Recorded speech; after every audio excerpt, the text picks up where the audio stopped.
నమస్తే. శ్రీమాత్రే నమః. శ్రీ గురుభ్యో నమః. ఖగోళ శాస్త్రంలో ఈ గ్రహాలు ఒక్కొక్క చోట సక్రమంగా సంచారం చేస్తుంటాయి. కొన్ని సార్లు కొన్ని గ్రహాలు తిరోగమ దిశలో అంటే వెనక్కి వెళ్ళడము, మళ్ళా ముందుకు రావడము, ఇలాంటివన్నీ కామన్ గా మనకి ప్రతిసారి జరుగుతూ ఉండే ప్రక్రియలే. అయితే వీటి యొక్క ఫలితాలు ఒక్కొక్కసారి మనకి రాజయోగాల్ని కూడా కలగజేస్తుంటాయి. ఉదాహరణకు సూర్యుడు బుధుడు సంయోగం చెందడం వల్ల ఒక్కొక్క రాశిలో సంచారం చేయడం వల్ల భాస్కర రాజయోగం అని, అమలక రాజయోగం అని, షడష్టక రాజయోగాలని, ఇలాంటి రాజయోగాలు కొన్ని సార్లు మాత్రమే మనకి అద్భుతమైన అవకాశాలు ఇస్తాయి. కొన్ని సార్లు సంచారమే జరుగుతుంది కానీ విశేషమైన ఫలితాలైతే మాత్రము, యోగాలైతే మాత్రము మనకి కలగవు. అలాంటిదే ఇప్పుడు ఇక్కడ మనకి శని బుధులు తిరోగమనంలో అంటే వెనక్కి వెళ్లే సంచారం చేస్తున్నారు. అది జూలై 13వ తారీఖున మొదలుపెట్టి శని మీన రాశిలో తన తిరోగమన దశలో అంటే తిరిగి మళ్ళా వెనక్కి వెళ్లే దశలో సంచారం మొదలుపెట్టాడు. అయితే ఇది ఎప్పటి వరకు ఉంటుందంటే ఈ సంవత్సరం నవంబర్ 15 వరకు ఈ ప్రక్రియ కొనసాగుతూనే ఉంటుందన్నమాట. అయితే ఈ తిరోగమనం చేస్తున్న సమయంలో ఈ రెండు గ్రహాలు కొన్ని రాసుల వారికి మాత్రమే కొన్ని ప్రయోజనాలు ఇస్తున్నారు, కొన్ని రకరకాల ప్రయోజనాలు ఇస్తున్నారు. అందరికీ కాకుండా కొన్ని రాశుల వాళ్ళకి మాత్రమే. అయితే ఆ ప్రయోజనాలు ఎలా ఉండబోతున్నాయి అంటే ఎప్పటి నుంచో డబ్బులు మనకి రాకపోవడము, ఎవరు ఇవ్వకుండా ఇబ్బంది పెట్టడము, మన దగ్గర నుంచి తీసేసుకుంటారు కానీ తిరిగి మళ్ళీ వాళ్ళు ఇవ్వడానికి ఇబ్బంది పెడతారు.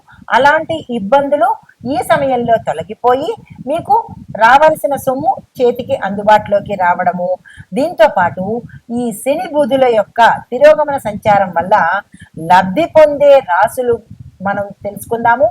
అసలు ఈ శని తిరోగమనంలో ఏమిటేమిటి ఫలితాలు ఉండబోతున్నాయి, ఏ రాశుల వాళ్ళకి ఎలాంటి ఫలితాలు ఇస్తారు అనే అంశాన్ని మనం ఇప్పుడు సవివరంగా తెలుసుకుందాము. అయితే ముందుగా తదుపరి రాశి ధనస్సు రాశి. ఈ రాశిలో ఉండే వారికి శని తిరోగమన ప్రభావము 3వ ఇంట జరుగుతోంది. ఈ 3వ ఇల్లు దేనికి? ధైర్యము, సాహసము, అన్నదమ్ములు. అయితే వీటి యొక్క ప్రభావం ఎలా ఉండబోతోందంటే మీలో ధైర్యాన్ని ఎక్కువగా నింపుతుంది. గతం అంతా అంటే ప్రీవియస్ అంతా మీరు ఎలా ఉండే అంటే నేనేమీ చేయలేనేమో అంటే అని ఒక రకమైన అధైర్యానికి లోనైన వాళ్ళు ఈ సమయంలో నేను చేయగలను, నాకు ఆ స్థాయి ఉంది, ఆ స్తోమత ఉంది అనుకుని ధైర్యంగా ఏ పనికైనా ముందుకు వెళ్లే స్థితి కనబడుతోంది. దీంతో పాటు సహనం కూడా, ఇదివరకు మీరు ఊరికే కోపపడిపోవడము, ఊరికే అందరినీ అనేయడము, ఇలాంటివి ఏమైనా చేసి ఉంటే కనుక ప్రతి చిన్నదానికి రెచ్చిపోవడము, ఇలాంటివి చేసి ఉంటే గతంలో, ఇప్పుడు మీ అంత శాంతమూర్తి లేడు అన్నట్టుగా ఉండబోతారనమాట. అయితే మీరు గతంలో ప్రయత్నించిన పనులు ఏవైతే ఉన్నాయో మీరు ఇంకా పనికి రాదు, నాకు ఇంకా దాని యొక్క రిజల్ట్ నేను తీసుకోను అని ఏదైనా మీరు అనుకున్నట్టయితే అనుకుని వదిలేసిన పనులు ఇప్పుడు మీకు సక్సెస్ని ఇవ్వబోతున్నాయి. దీంతో పాటు లాభాలు కూడా మీకు ఇస్తాయి. ఉదాహరణకి గతంలో ఉద్యోగంలో ప్రమోషన్స్ కావచ్చు, లేదా ఉద్యోగాలు మారడంలో కావచ్చు, నేను ఎన్నో ప్రయత్నాలు చేశాను, నాకు ఉద్యోగం రావట్లేదు, నేను ఎంత ప్రయత్నం చేసినా ప్రమోషన్ రావట్లేదు, ఇలాగా మీరు ఏదైతే అనుకుని వదిలేశారో వాటి యొక్క ఫలితాలు ఈ సమయంలో మీకు అందుబాటులోకి వస్తాయి. సోదరులతో, బ్రదర్స్ అండ్ సిస్టర్స్ తోనూ సత్సంబంధాలు నెలకొనియడము, గతంలో మీ మధ్య వాళ్ళ మధ్య ఏవైనా అభిప్రాయ భేదాలు ఉంటే తొలగిపోయి మళ్ళా కలుసుకునే అవకాశము ఇక్కడ కనబడుతోంది. దీంతో పాటు వ్యాపారంలో గతంలో కన్నా ఇప్పుడు అగ్రెసివ్గా, సంతోషంగా ముందుకు వెళ్లే అవకాశము వ్యాపారస్తులకు కనబడుతోంది. అయితే సాహసపూరితమైన నిర్ణయాలు తీసుకునే అవకాశం మీకు ఉంది. ఒక్కసారి జాగ్రత్తలు తీసుకోండి. వెంటనే డెసిషన్స్ తీసుకుంటారు, చాలా చక్కగా ఉంటాయి, ఆ డెసిషన్స్ మీకు సక్సెస్ని ఇస్తాయి. అయినప్పటికీ ఒక్కసారి ఆగి మళ్ళా ఒక్కసారి ఒక 2 సెకండ్స్ జాగ్రత్త తీసుకుని పర్వాలేదు అని మీకు అనిపించినప్పుడు దాన్ని ఇంప్లిమెంట్ చేసే ప్రయత్నం చేసుకోండి. అయితే ఇది శని తిరోగమనము. మరి బుధ తిరోగమనంలో ఎలా ఉండబోతోంది అంటే బుధుడు 9వ ఇంట తిరోగమనం చేస్తున్నాడు. ఎప్పుడైతే 9వ ఇంట తిరోగమనం చేస్తున్నాడో ఆ ఇల్లు ఏమిటి అంటే భాగ్యము, దైవ చింతన అంటే దేవుడి మీద భక్తి, శ్రద్ధ, పూజలు, పునస్కారాలు ఇలాంటివి అనమాట, దాన ధర్మాలు ఇలాంటివి. అయితే ప్రయాణాలు, ఈ 9వ ఇల్లు వీటికి నిమిత్తంగా ఉంటుంది.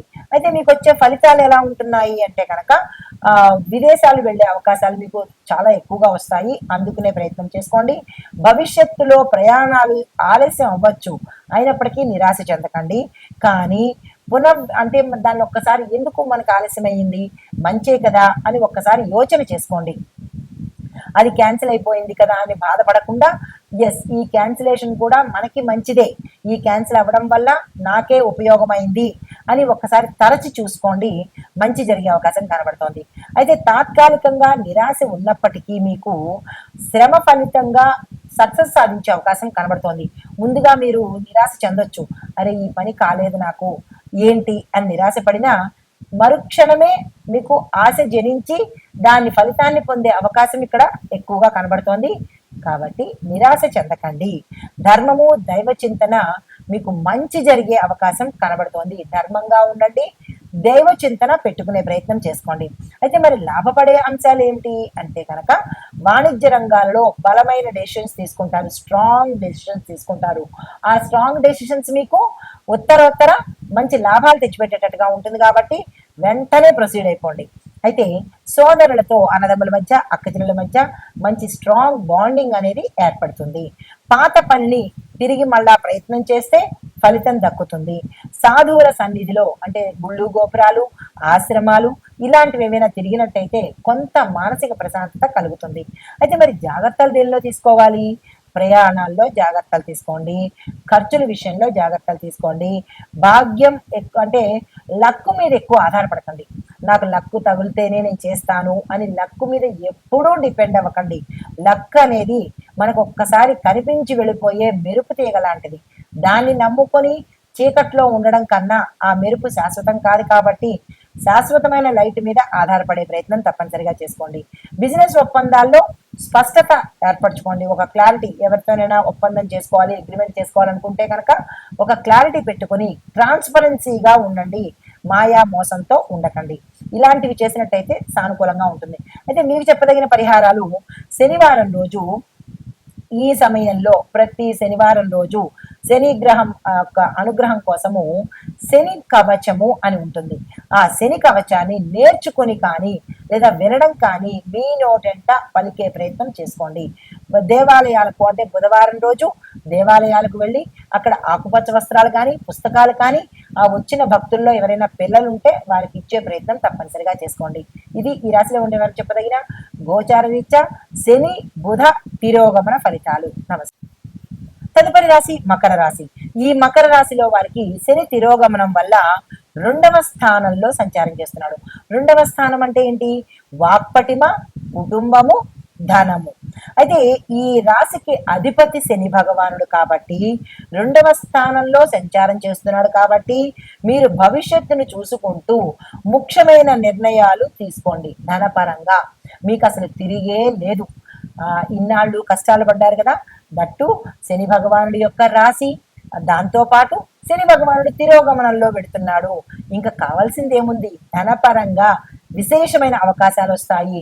నిర్ణయాలు తీసుకునేటప్పుడు కూడా చక్కని నిర్ణయాలు తీసుకోండి.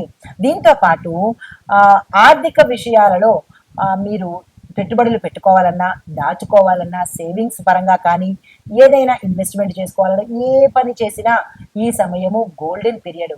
అస్సలు వృధా చేసుకోకండి. దీంతో పాటు కుటుంబంలో పాత సమస్యలు, భార్యాభర్తల మధ్య కావచ్చు, కుటుంబంలో అన్నదమ్ముల మధ్య కావచ్చు, అక్కచెల్లెల మధ్య కావచ్చు, ఇలాగా కుటుంబ పరంగా ఏ సమస్యలు ఉన్నా, దానితో మీరు బాధపడుతున్నా అవి సానుకూలమైపోయి చక్కని మనశ్శాంతిని, ఆనందాన్ని, సంతోషాన్ని ఇచ్చేందుకు శని భగవానుడు మీకు సహాయ సహకారాలు ఇస్తున్నాడు. అయితే మాటల మీద కొంచెం అగ్రెసివ్గా మాట్లాడకండి. మంచిగా సావధానంగా మాట్లాడే ప్రయత్నం చేయండి. మీరు ఏ రంగంలో ఉన్న వాళ్ళైనా సరే మాటను చాలా వినసొంపుగా, సౌమ్యంగా మాట్లాడే ప్రయత్నం చేసుకోండి. అయితే మీరు గతంలో ఎవరికైనా అప్పులు ఇచ్చి ఉంటే వాళ్ళు తిరిగి మీకు ఇచ్చేసి ఆర్థిక స్థిరత్వాన్ని మీకు కలగజేస్తారు. పాత రుణాలు ఏమైనా ఉంటే తీర్చేసుకుంటారు. ఇది శని భగవానుడి వల్ల. మరి బుధ భగవానుడి వల్ల ఎలా ఉండబోతోంది అంటే కనుక బుధుడు 8వ ఇంట సంచారం చేస్తున్నాడు.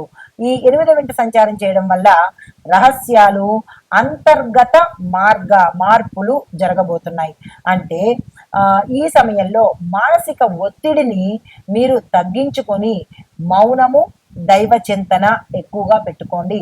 బుధుడు యొక్క తిరోగమనం ఉండడం వల్ల టెక్స్, ఇన్సూరెన్సు, హిడెన్ డాక్యుమెంట్ల విషయంలో జాగ్రత్తగా ఉండండి. రహస్యాలు అంటే మరి ఏమిటో అని భయపడిపోకండి. మీ దగ్గర ఏమైనా డాక్యుమెంట్స్ ఉంటే వాటిని భద్రపరుచుకునే ప్రయత్నం తప్పనిసరిగా చేసుకోండి. కొన్ని విషయాలలో జాగ్రత్తలు పాటించండి. కనిపించిన ప్రతి ఒక్కరిని నమ్మేయడము, వాళ్ళు చెప్పినట్టు చేసేయడము ఇలాంటివి చేసేయకండి.